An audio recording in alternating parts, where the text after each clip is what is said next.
guys, welcome back. All right, I am diving in today with my Badass Business Summit takeaways. This is going to be a two-part series.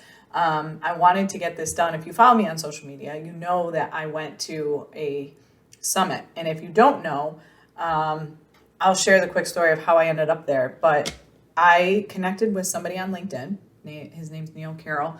And we were having just an amazing conversation. And through that conversation, he said, you know what? I really think you should meet Donnie Boivin. Have you met him yet? I really feel like you guys would really, really connect well. And so he made the intro, and he and I scheduled a coffee chat, and it was the way he runs his chats is just absolutely incredible. And that's a story for another day. But it was so helpful. And he has 3 businesses. So Success Champions Networking. So he runs networking groups. He has the Badass Business Summit, and then he has a mastermind program called Champions Table. And the Badass Business Summit was coming up like I think I met him on Wednesday or Thursday, something like that. And the summit was started the following Thursday, but I had to get there Wednesday. Anyway, I took a leap of faith. I told my husband, I gotta be in that room. I've been looking for an in-person event. I've got to be there. And so I booked my flight. I found, I got a ticket and I got a hotel room and I showed up there.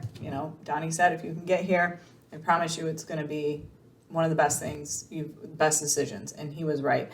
And so I want to share with you a couple takeaways though, because I think and like he said, it's one thing to go to an event. It's another thing to actually, implement what you learned and different things. And a lot of times, and if we learned anything there, they talked about you learn best by when you have to repeat it and teach it to others.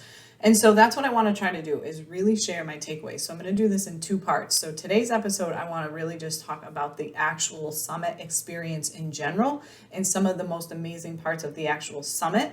And then in the next episode, I'm going to break down all of my takeaways from the speakers, from the individual speakers. So, all right, let's just dive in because I've got a list. If you're watching this on video, you're going to see me looking at my list because I don't want to forget anything. From an overall business summit perspective, what I absolutely loved was that everything was in one place.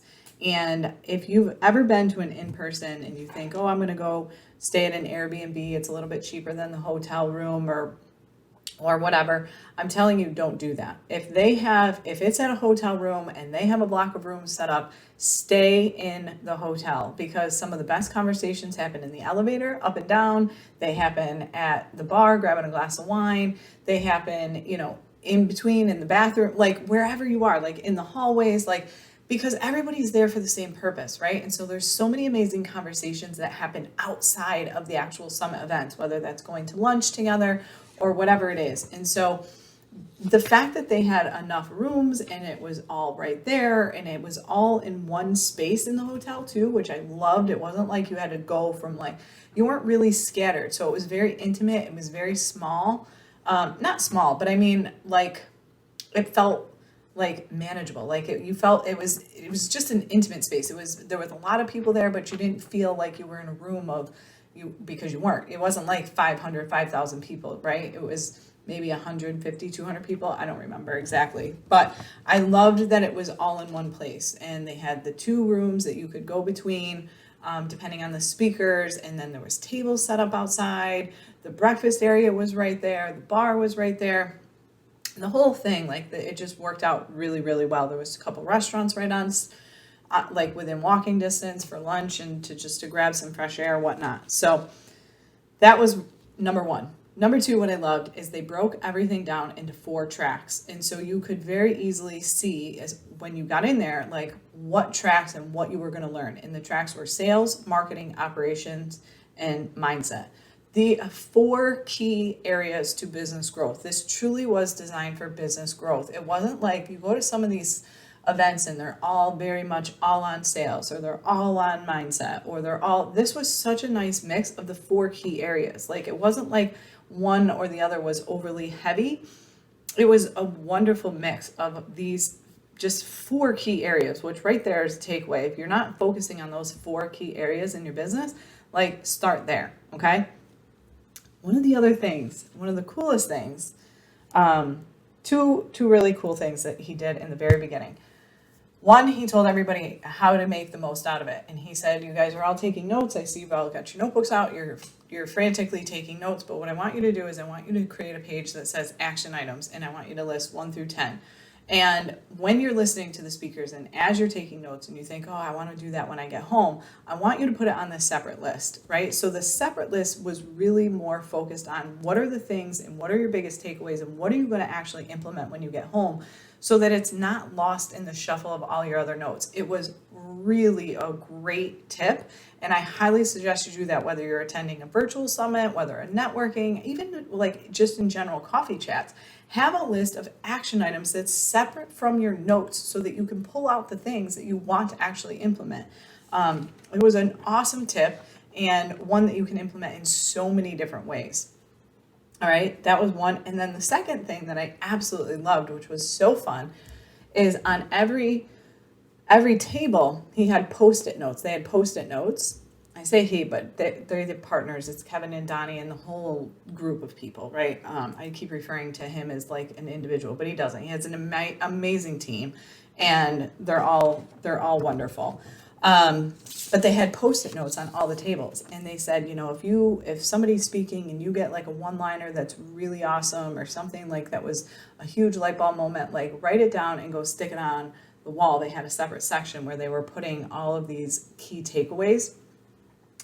And you could go up to the wall and just see it. And it was so interesting to see the different things that people picked up on and like what clicked with other people, right? Like there might be something like a one-liner that I picked up that somebody else didn't. And then I see and then next thing you know, you see somebody grabbing a Post-it note and I'm thinking, I wonder what they just said because I didn't pick up on it. And then you see it and it was like, oh my God, yeah, that was amazing. And so just being able to see all these Post-it notes and go up into them and read them, you know, like even in one of the first speakers, she's like, be the shark. You know, she does a lot with sharks. She's obsessed with them. And so to me, it was just a nice reminder. That was like one of the ones, it was the first Post-it note. It was like, be the shark, live like Lucy. Like it was just such a reminder of her speech. And so I believe there was some talk about them actually taking all those Post-it notes and putting them into like a journal or a book, something that we had to refer back to. And I really hope they do because there was a lot of golden nuggets on those Post-it notes. Oh my goodness, I still have so many more here to talk to. Okay. The other thing, especially if you're going to in-person, but even if you're not, if you're doing any of this virtually, I think, because I still think there's a lot of virtual going on, but you can use a lot of these tips virtually or in person, was to move tables. You know, like every speaker, there was breaks in between, which was nice. It gave you the opportunity. It's not like you just went from one to the next where you didn't have a chance to get up and move, and so you were kind of stuck there. There was a lot of breaks in between. Almost every section there was a break, so you had a chance to get up, go get water, and then come back and sit at a different table. And they really encouraged you to sit at a different table and sit with different people to really meet everybody, which was, you know, you see this all the time. Like I think the last conference I went to was Grant Cardone's 10X conference. And you get assigned seating at that because again, it's massive and they're selling massive amounts of tickets. And so you get assigned seating. And so you're talking, which is great. And you get to meet the people around you. But that's it. You only get to really meet those few people sitting right directly around you. Where again, there's power in some of these smaller spaces because you got to meet a lot of people. You know, where you go to a big event, you think, oh, there's going to be 5,000 people there. Great. But how many of them are you going to actually be able to talk to? Where when you go to a smaller event that has 150, 200, something, 250 people, you get a lot of connections and you can have a lot of really, really solid conversations out of that, which leads me to my next point of the ability to connect so easily and in person and how quickly friendships are made.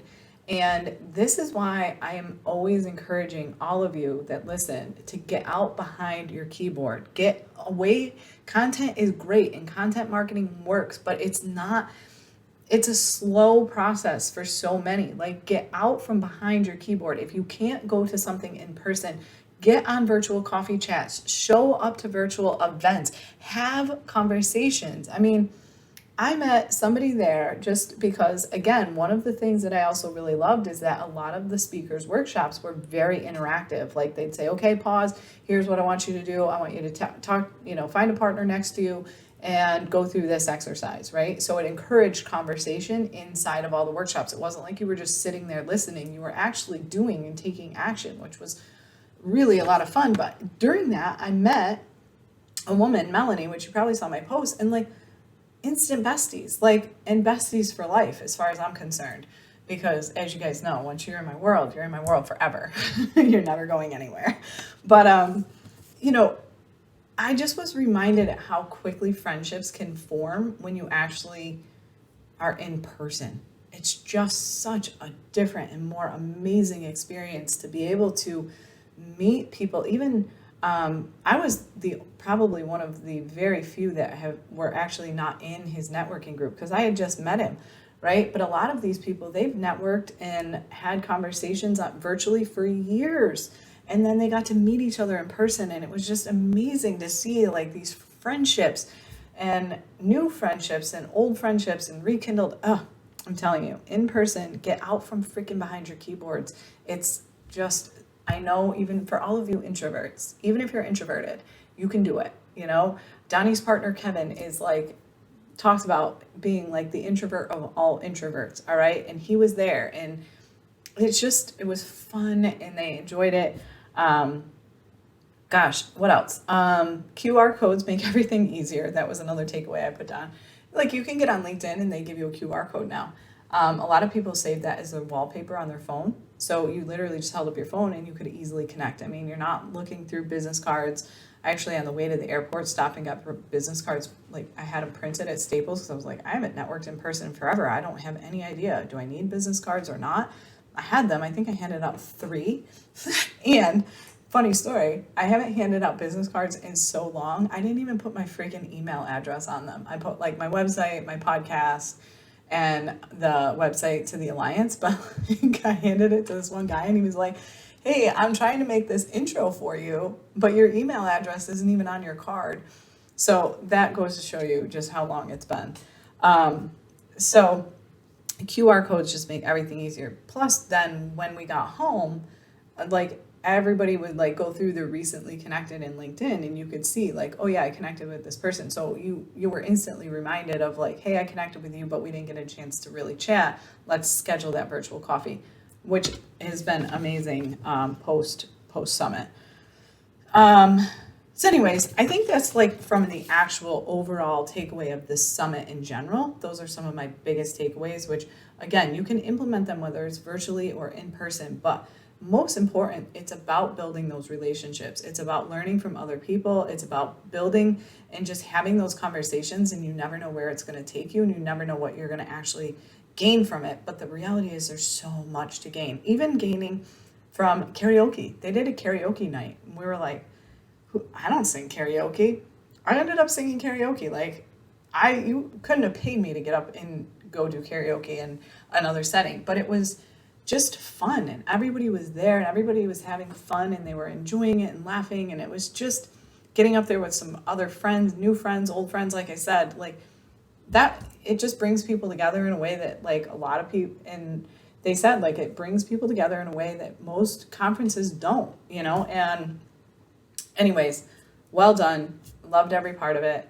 I signed up for the next year immediately, like as soon as I got home. I think the code expired and I was like scrambling to get my ticket in before the code expired for attendees. And it's just been, and again, this is a testament to the power of an introduction and the power of networking and the power of having conversations. Had I not reached out to Neil, who was a mutual connection of a couple other people I knew, talked to him, shared some conversation, talked to him about how I really feel strongly about networking and meeting people and having conversation, and then him thinking, oh my gosh, I think you should probably meet Donnie, and then Donnie inviting me to that, and then now I've met Melanie, and Melanie has introduced me to her group. I mean, just, it's so powerful, okay? And I know that for a lot of you it's scary, but it doesn't need to be. Like, think about everything that you can gain from it instead of worrying about what somebody might think of you, or whether, a year ago you couldn't have paid me to go to an event by myself at the last minute and to walk into a room knowing that everybody else kind of knew each other and I didn't. But you know what? You have to want your dream, and you have to want to change more than you've got to let your fear control you, right? I pulled a card. I have this card deck of just kind of like motivational sayings, and I pulled one the other day, and it said, like, you have to take that quick 30-second, like, brave, courageous action to get through that fear, because the fear is just, again, we've talked about it a lot on the podcast, false evidence appearing real. What was there to be afraid of? What was there to be afraid of? I had so much to gain. And so taking the leap of, it was scary to book a flight. And like, hey, I just met this guy. I have no idea. I don't know his people, but you've got to learn to know when to trust your gut. And that's what I did. And so there's something in your world right now that you are not doing because out of fear, or that your gut is telling you in every ounce of you to do it and you're not. And I'm telling you, take the leap of faith. I cannot wait to share with you all of the knowledge that I've gained from the speakers. That's on the next episode. It's been an absolute game changer. All right. So I'm going to leave you with that. I'll talk to you soon. Take care.